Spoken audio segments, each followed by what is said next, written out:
আমরা আমাদের অত্যন্ত আজকে আমরা খুশি যে আমাদের একজন আমাদের ওলামাদের যিনি ওলামাদেরকে প্রতিষ্ঠা করার জন্য ঢাকা শহরে ওলামাদেরকে প্রসারিত করার জন্য যিনি চিন্তা যুক্তি সর্বদা আমাদেরকে দিয়েছেন সে আব্দুল সালাম ভাই উনি বক্তব্য রাখবেন।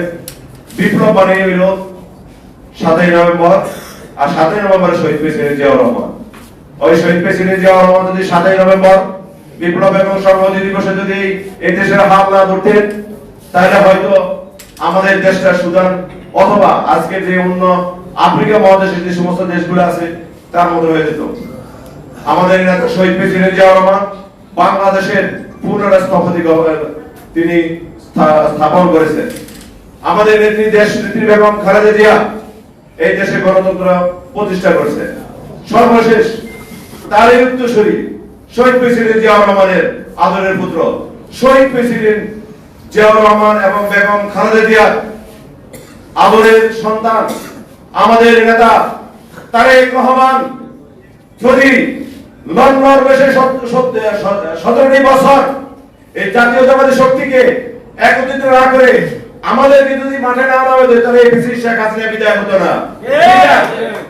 তার এই নেতৃত্বে শহীদ প্রেসিডেন্ট জিয়াউর রহমানের আদর্শে উজ্জীবিত হয়ে সারা বাংলাদেশের জাতীয়তাবাদী বিশ্বাসের জনগণ তারেক রহমানের আহ্বানে সাড়া দিয়ে সেই জুলাই আগস্টের 24-এর যে বিপ্লব হয়েছে আপনারা তো জানেন না, একটি কথা জানা যায় এইখানে 28, 29, 30 জুলাই 1 এবং 2, 3 নভেম্বর এই আগস্ট এই 3 দিন আমাদের ছাত্রদল যুবদল ওলামাদল সংগঠনের লক্ষ লক্ষ লোক এখানে আমরা জমায়েত করেছি।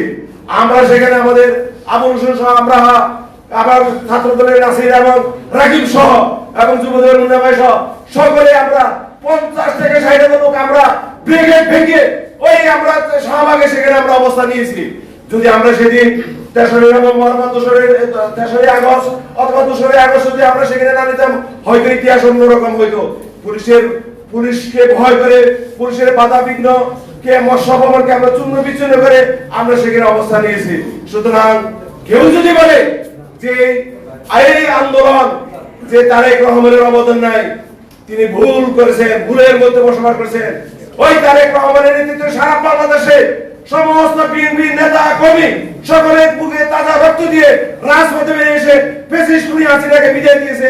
তাই আমরা আমাদের সেই স্বাধীনতা সর্বমুক্তকে সুনিশ্চিত করার জন্য আগামী এই বাংলাদেশকে সমৃদ্ধশালী বাংলাদেশ গড়ে তোলার জন্য আমাদের নেতা জনাব তারেক রহমানকে আমরা আগামীতে প্রধানমন্ত্রী বানানোর জন্য ধানের শীর্ষে আমরা জয়যুক্ত করবো।